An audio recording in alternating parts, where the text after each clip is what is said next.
পর্যন্ত বাংলাদেশ দলের চ্যাম্পিয়ন্স ট্রফির স্কোয়াডে ঠিকঠাক ভাবে দুবাই এবং রাওয়ালপিন্ডি, সংযুক্ত আরব আমিরাত এবং পাকিস্তানে যেতে পারবেন কি পারবেন না, এটা নিয়ে অনেক ডিসকাশন হচ্ছে এবং ডিসকাশন হওয়াটা খুবই স্বাভাবিক। আজকে বাংলাদেশ দলের এই মুহূর্তে ওপেনিং এ ছন্দে যে কজন ব্যাটার বা যাদের উপর ভরসা করতে পারি, চ্যাম্পিয়ন্স ট্রফিতে যাদের উপর সবচেয়ে বেশি চোখ থাকবে, সেরকম একজন ক্রিকেটার সৌম্য সরকার ইনজুরির কারণে পুরো বিপিএল ঠিকঠাক ভাবে খেলতে পারেন নাই।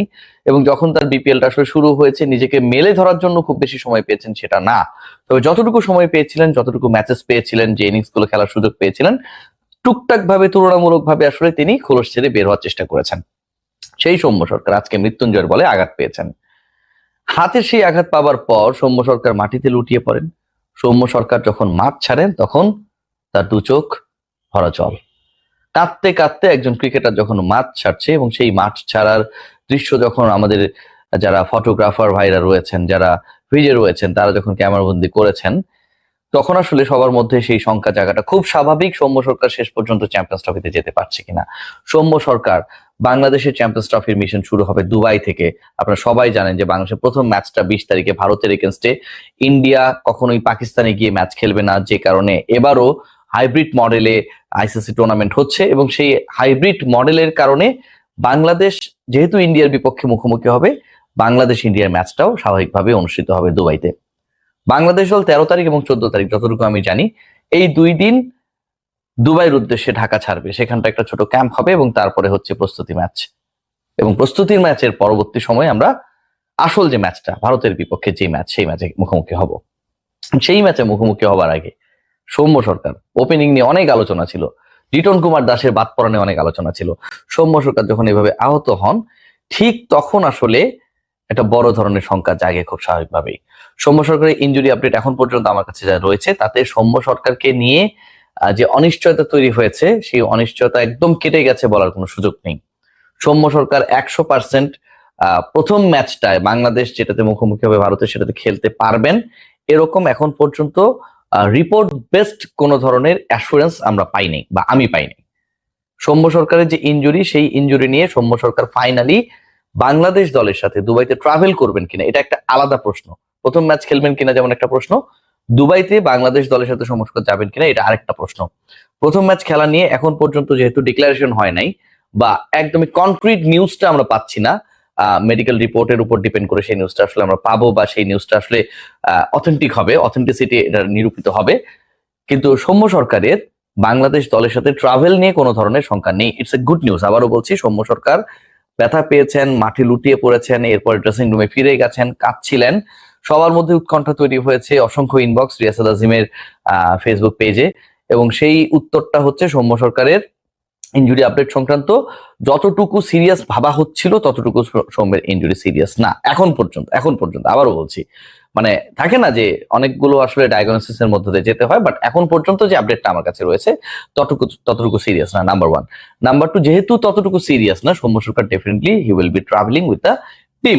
নাম্বার 2, এখন প্রশ্ন যেটা যে Liton Kumar Das is he going to be the part of the national side or not? আজকে মিরপুরের বাইরে একটা আমরা দৃশ্য দেখেছি, আপনারা সবাই জানেন, বাংলাদেশ দল যখন প্রস্তুতি নিয়ে ব্যস্ত, ফিল সিমন্স যখন তার দলের ফিলসফি নিয়ে কথা বলছিলেন প্রেস কনফারেন্স রুমে, লিটন কুমার দাস ঠিক কাছাকাছি একটা সময়ে মিরপুরের যে চৌহদ্দি রয়েছে, যেখানটায় আমরা সেই স্ট্যাচুটা দেখি বা বাস স্ট্যান্ডে প্রবেশ করার যে জায়গাগুলো রয়েছে, লিটন কুমার দাসকে মাঠে দেখা গিয়েছিল। অনেকে এটা নিয়ে আফসোস করছিলেন যে লিটন কুমার দাস মানে প্র্যাকটিসে নেই, জাতীয় দলের হয়ে প্র্যাকটিসে নেই, আরো একটা আইসিসি মিশন, সেখানটায় লিটন কুমার দাসকে ছাড়ে বাংলাদেশ দল যাচ্ছে। লিটনের না থাকাতে নিয়ে যেমন স্বস্তি রয়েছে, অস্বস্তিও কিন্তু খুব বেশি রয়েছে, এবং লিটন কুমার দাস কিন্তু ফর্মে ফেরার ইঙ্গিতও দিয়েছিলেন ঢাকার হয়ে চলতি বিপিএল এ। সো লিটন কুমার দাসও কি জাতীয় দলে পার্ট হতে পারেন কিনা, কারণ আমরা এর মধ্যে একটা খবর পেয়েছি এবং জেনেছি, আপনারা সবাই জানেন যে Hasan Mahmud is going to B the part of the national side travelling reserve হিসেবে সম্ভবত, এবং হাসান মাহমুদের সাথেও আরো কিছু নাম অ্যাডেড হবে, সেটা আমি বলছি।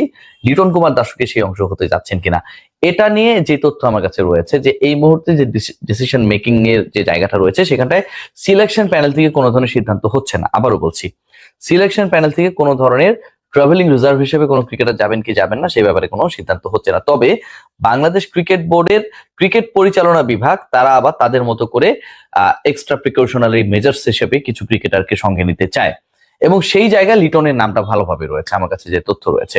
যেহেতু সৌম্য সরকারের টুকটাক ইনজুরি আমরা দেখেছি, আবার লিটন কুমার দাসকে সাথে নিলে এমন না যে মহাভারত অশুদ্ধ হয়ে যাবে, অনেক খরচ হয়ে যাবে, তা না। কিন্তু লিটন কুমার দাস দলের সাথে ট্রাভেল করবে, দলের সাথে দুবাইতে যাবে, সেখান থেকে রাওয়ালপিন্ডিতে বাংলাদেশ দল আপনারা জানেন যে পরের দুটো ম্যাচ নিউজিল্যান্ড এবং পাকিস্তানের বিপক্ষে খেলবে। সেখানটায় লিটন কুমার দাসকে নিয়ে যাওয়ার ব্যাপারে একটা পজিটিভ ভাইবস বাংলাদেশ ক্রিকেট বোর্ডের মধ্যে রয়েছে। নট ডিসাইডেড ইয়েট, আবারও বলছি নট ডিসাইডেড ইয়েট।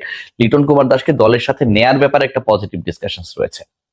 সৌম্য সরকার যাচ্ছেন, ইনজুরি রয়েছে, প্রথম ম্যাচ নিয়ে অনিশ্চয়তা রয়েছে, খেলবেন কি খেলবেন না সেই ডিসিশনটা আমরা খুব দ্রুততম সময়ের মধ্যে পেয়ে যাব, বাই টুমোরো ইনশাল্লাহ আমরা পেয়ে যাব সেই ব্যাপারে।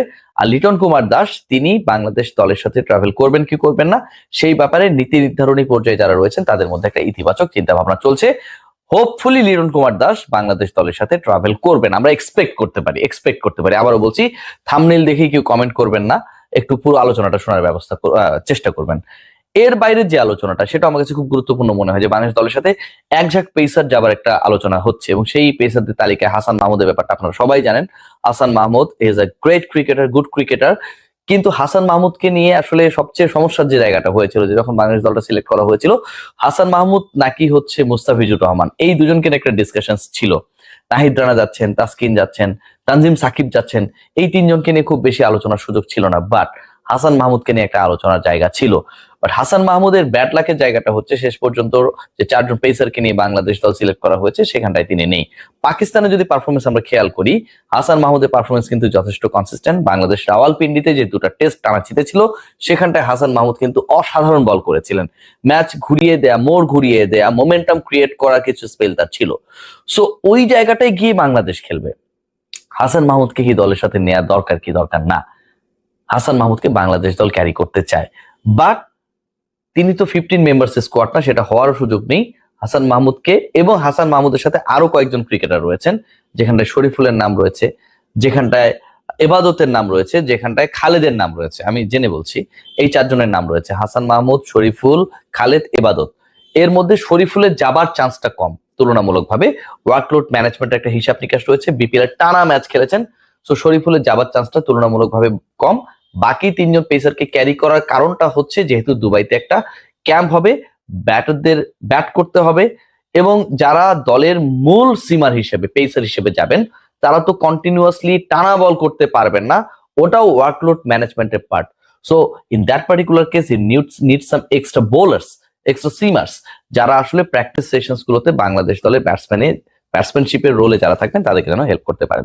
সেখানটায় হাসান মাহমুদ, শরীফুল, খালেদ, ইবাদতের নাম রয়েছে। শরীফুল না গেলে বাকি তিনজনকে বাংলাদেশ দল নিজের খরচে হয়তো ক্যারি করবেন। So the news from this centre is that Soumya সরকারের injury definitely it's not a good news for anyone of our cricket fraternity, but Soumya Sarkar hopefully recover করে ফেলবেন। খুব বাজে ইনজুরি না এখন পর্যন্ত যতটুকু জানি, আবারও বলছি এখন পর্যন্ত। আরো কিছু ডায়াগনোসিস এন্ড রিপোর্টস এর উপর ডিপেন্ড করবে ফাইনালি আসলে রেজাল্টটা কি হয়। তিনি যাচ্ছেন দলের সাথে, প্রথম ম্যাচ খেলার ব্যাপারটা আরো 2-3 দিন পরে আমরা জানতে পারবো। লিটনকে দলের সাথে ক্যারি করার ব্যাপারে একটা ইতিবাচক আলোচনা রয়েছে, but decision yet not taken. এবং হাসান মাহমুদ যেমন যাচ্ছেন তার সাথে আরো কিছু পেসারকে বাংলাদেশ দল ক্যারি করতে চায় ফর দ্য চ্যাম্পিয়ন্স ট্রফি। সবাই ভালো থাকবেন, টেক গ্রেট কেয়ার। আমার গলার জন্য একটু দোয়া করবেন।